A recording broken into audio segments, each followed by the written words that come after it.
ዛሬ የቀረብኩት የእድገት ደረጃዎችን በሚመለከት የማውቀውን ያህል ለመጥቀስ ነው። ከአዝርዕት ጀምሮ የእድገት ደረጃዎች ጊዜና ወቅት ይጠብቃሉ።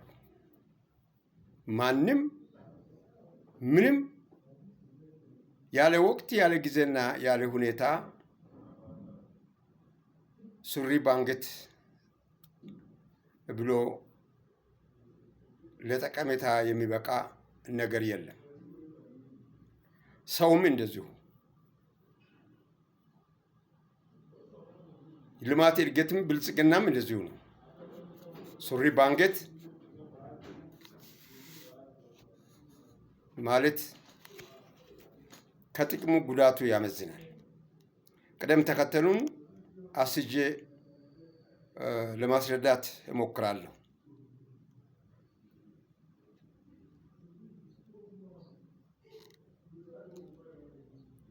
በሀገራችን አርሶ አደር ገበሬ ወይ ማንኛውም አራሽ ጤፍ የሚዘራ ከሆነ ጤፍ በሐምሌ ወር ነው የሚዘራው። ሐምሌ የተዘራው ጤፍ እስከ ታኅሳስ ድረስ ጥቅምትን፣ ህዳርን፣ ነሐሴን፣ መስከረምን፣ ጥቅምትን፣ ህዳር ላይ መታጨድ ይጀምራል። ለአጨዳ ይደርሳል። ነገር ግን ሐምሌ የዘራኸውን ጤፍ መስከረም ላይ ለማጨድ አትችልም። መስከረም ላይ ለማጨድ መሞከር ማለት መክሰር ነው። ጥቅምት ላይ ካጨድክ ትከስራለህ። ድካም ነው እንጂ ትርፉ የምታገኘው ውጤት የለም። ይሄንን ምንም የማያውቀው ምንም አይነት ነገር እውቀት ትምህርት የሌለው አርሶ አደር ለይቶ ያውቃል። ሐምሌ ዘርቶ እስከ ጥቅምት ድረስ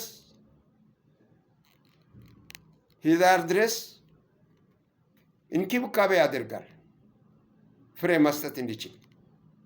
ካፈራ በኋላ አንገቱን ሲያቀረቅር ፍሬው ከብዶ ወደ መሬት እንዳይተኛ አጭዶ ይከምራል። ታኅሳስ ላይ ይወቃል፣ ጎተራ ይከታል፣ ይበላል፣ ይኖራል። ይሄ በአዝርዕት ደረጃ ነው። ጥጥ በሚያመርትበት አካባቢም ደግሞ ጥጥ ከመዝሪያው ወቅት በፊት ቢዘራም ዝናብ ያበሰብሰዋል፣ ምንም አይጠቀምም። ከወቅቱም ካለፈ በኋላ ቢዘራም የሚያገኘው ጥቅም አነስተኛ ነው። ወቅትን ጠብቆ የዝናብ ጊዜን ጠብቆ ዝናብ መቼ እንደሚነሳ መቼ እንደሚያቆም ጥጥ መቼ እንደሚፈካ አጢኖ አውጥቶ አውርዶ ነው ጥጥ አራሽ ገበሬ ጥጥ የሚዘራው። ቡቃያው አድጎ እንቡጥ ይዞ የሚፈካበትንም ወቅት ያውቃል። ይህን ካወቀ በሚሰበስብበት ጊዜ ዝናብ እንደማበሰብሰው በዝናብ ጥጥ ስለማይለቀም ስለማይሰበሰብ አጢኖ አውቆ ነው ወደ ጥጥ ምርት ግብርና ስራ ሙያ ላይ የሚሰማራው አርሶ አደር።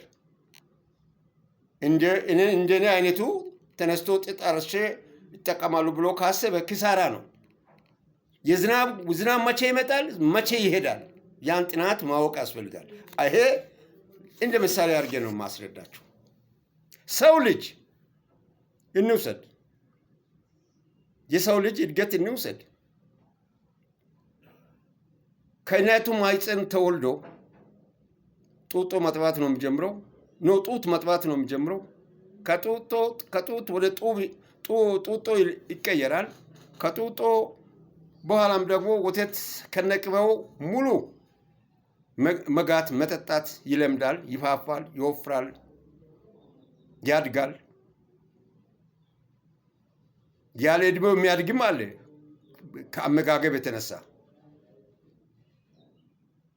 ቀጭጮ የሚቀርም አለ ከአመጋገብ ማጣት የተነሳ። ይህንን በአመጋገብ የወፈረና የጎዘፈውን ጭንቅላቱ አእምሮ ሳይሆን አካሉ የወፈረውን አንተ እንደ ሰው ደረጃ ቆጥረህ መድረክ ላይ ልታወጣው አትችልም። ልጅ ነው ተብሎ ከኋላ ይቀመጣል። ደረጃ አለው፣ መለኪያ ደረጃ አለው። ትምህርት ቤትን ብትሄድ መለኪያ ደረጃ አለው። አንደኛ ክፍል ተማሪ ገና ሀሁ የሚቆጥረውን ሌክቸር ልታደርገው አትችልም። በአንድ የዩኒቨርሲቲ ደረጃ ላይ ላለ ተማሪ ወይ ሌሎች ፊት አቁመ ሌክቸር ሁንልኝ ብለህ ብታስገድደው ፈንድቶ ይሞታል። አካሄዱና አሰራሩ አይገናኝም። ከአንደበቱም የሚወጣው ሁሉ መናገር የማይችል ይሆናል። ያንን ነገር ያ ሁሉ መለኪያ አለው። እያንዳንዱ የራሱ የሆነ መለኪያ ደረጃ አለው። በከፍተኛ ተቋማትም ውስጥ ደረጃ አላቸው። የአነጋገር ስልት፣ የእውቀት መለኪያ ሚዛን፣ ልክ ሚዛን እንደተቀመጠው 1 ኪሎን 10 ኪሎ ልትል አትችልም። 10 ኪሎን 1 ኪሎ ልትል አትችልም።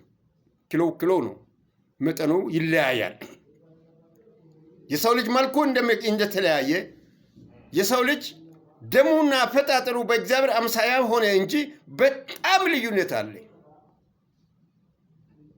ታዲያ ገና ጨቅላ ጮርቃ የቤተሰብ መሪ ሊሆን አይችልም። እናት ምንም ብትወደው ልጅም ጥሩ አካል ቢኖረው ጭንቅላት ከሌለው ቤተሰብ ሊመራ አይችልም። እናት ቅበን ወተትን ከነቅበው አግታ ያሳደገች ልጅ አባት በአጋጣሚ ሞቶ በነበረ ሰዓት የቤተሰብ ኃላፊ አድርጎ ቤተሰቡን እንዲመራ በቅቤ እግታ ያሳደገችው ከሌሎች ልጆች ለይታ ሲመደብ ቤተሰቡን በጠበጠ፣ ሰላም ነሳ። ታላቅ ታናናሾቹ በሙሉ ከቤት እንዲበተኑ እንዲወጡ ከአቅም በላይ የሆነ ትዕዛዝ እየሰጠ አቅሙ የማይፈቅደውን አምጡ እያለ አስቸግሯቸው ቤተሰቡ ተበተነ። የወላድ እናትም መሃን ቢሆን ይሻለኛል ብላ እስከ መርገም ደረሰች። ወተት የምትሰጠውን ላም አርዶ ለመብላት አሰበ፣ ሆዱ ስለሰፋ።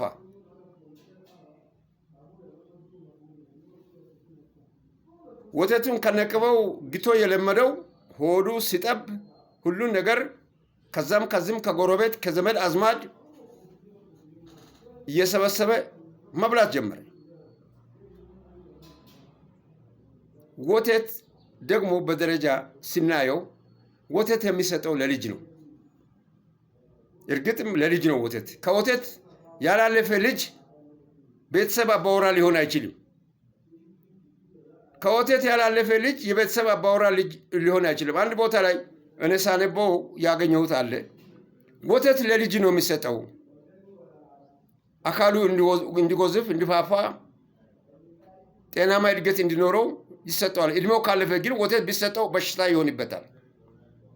ለሽማግሌዎች የአጥንት ማጠንከሪያ ወይም ለመኖሪያ ፀሐይ ጠዋት ስትወጣ የጠዋት ፀሐይ በጣም ለሰውነት ተስማሚ ነች፣ ግን ከ6 ሰዓት በኋላ ይጎዳል። ፀሐይ መሞቅ ከ6 ሰዓት በኋላ ለመድረቅ ካልሆነ በስተቀር አይበጅም። እንደዚሁ ነው።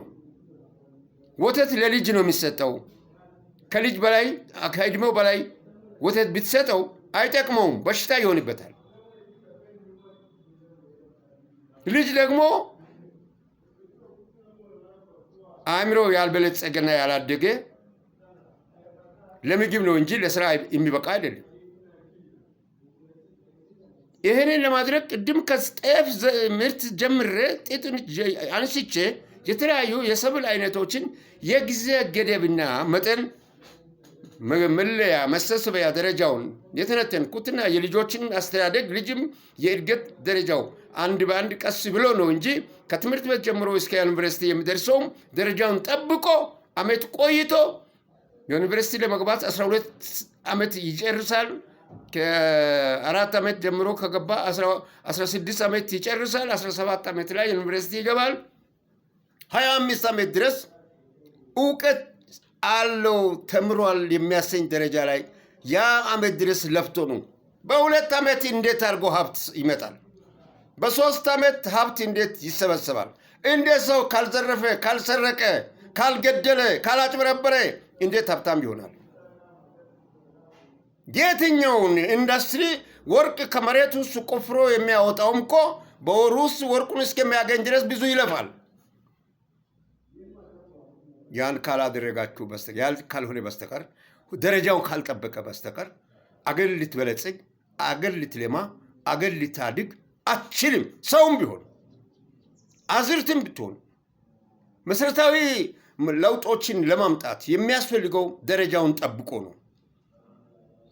እውቀት መለኪያ እንዳለው ሁሉ መለኪያ ኖሮት ነው።